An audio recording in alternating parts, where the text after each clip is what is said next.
तो वस्तुतः प्रेम की प्रकृति जो है, बुद्धि का स्वभाव जो है तैराकी सिखाना है और प्रेम का स्वभाव डुबोना है। दोनों का महत्व है। तैराकी का भी महत्व कम थोड़ी, जहां पार होना चाहिए वहां तो बुद्धि के द्वारा ही व्यक्ति पार करेगा, विवेक के द्वारा पार करेगा।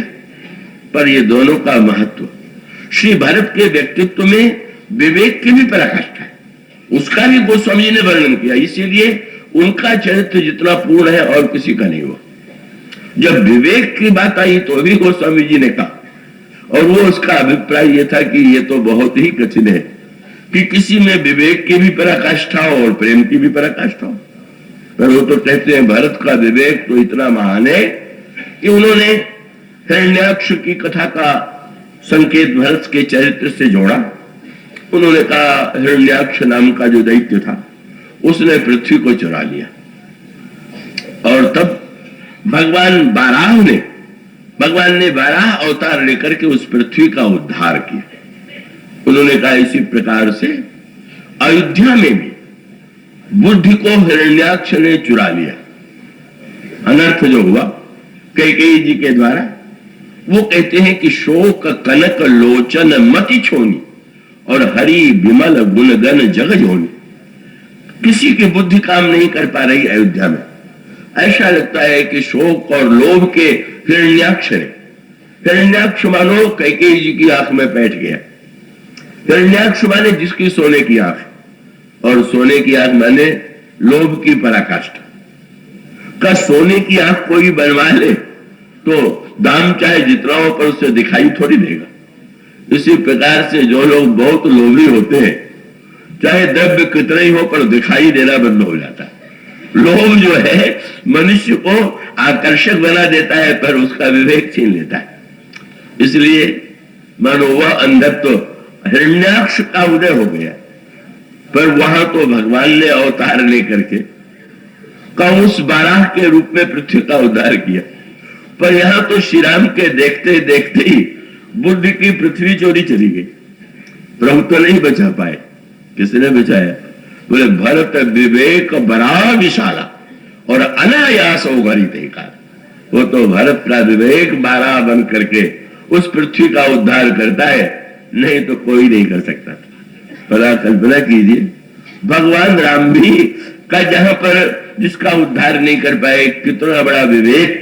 वह विवेक बारह है तो विवेक की भी पराकाष्ठा है। पर प्रेम की बात जहां है, वो प्रेम भी उनका अद्भुत है, अद्वितीय है, अनुपमेय है। तो यहां पर एक बड़े महत्व का सूत्र यह है कि ठीक बुद्धि से बात कही गई, बुद्धि से सुनी गई और उसको उतारने की चेष्टा की गई। करना ही चाहिए। यही कथा और सत्संग का उद्देश्य है। इसका अभिप्राय यह है कि अब जब आप श्रवण करने के लिए बैठते हैं तो आपको कान और मन और बुद्धि को लगाना पड़ता है।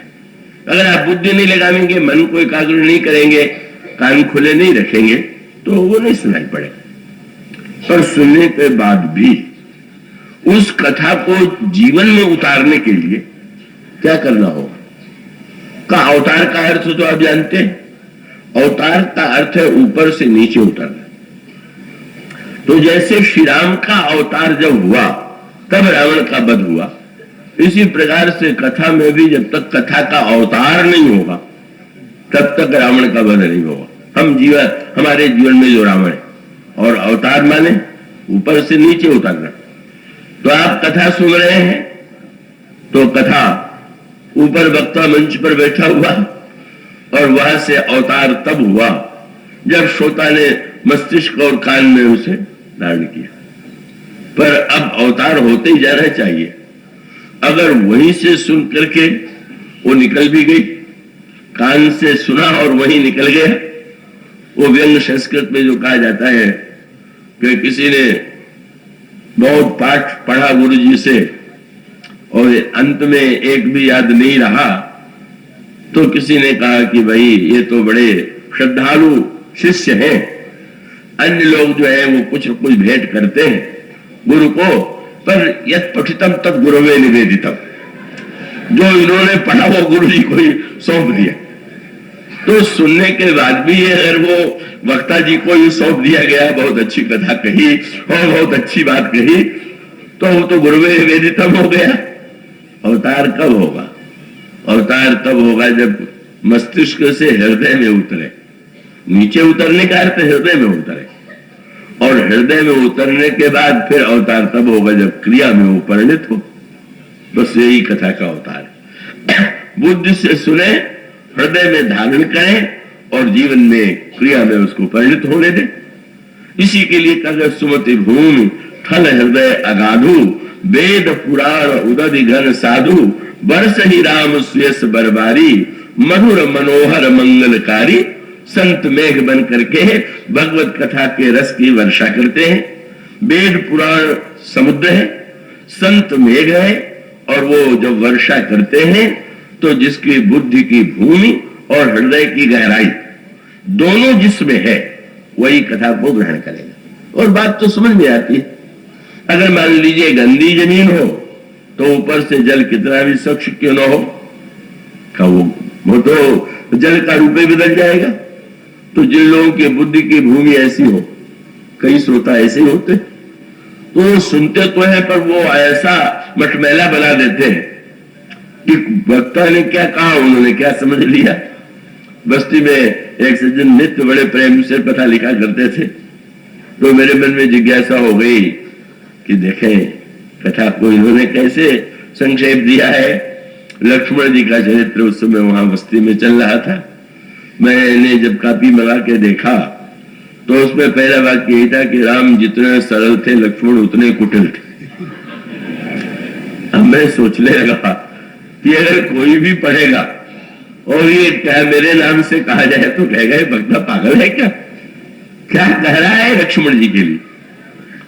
इसका अर्थ है कि जब अगर ऐसा बुद्धिमान श्रोता हो, वो ऐसे श्रोता जो अपनी बुद्धि से कथा को क्या रूप दे दे, क्या रंग दे दे, उनकी बात तो जाने दी। पर कई लोगों की बुद्धि तो बड़ी समझने योग्य होती, समझती ठीक ठीक, पर दृष्टांत हो ले कि जैसे सीमेंट का फर्श बना हुआ है, संगमरमर का फर्श बना हुआ है, पानी ऊपर से गिरा तो जल जैसा था वैसे ही रहा, लेकिन बह गया, उधर से गिरता गया उधर से बहता गया। तब इसका अर्थ है जल गिरने पर ध्यान रखना होगा कि वो गंदगी न उस पे आने पावे, पर साथ साथ टिके हुए।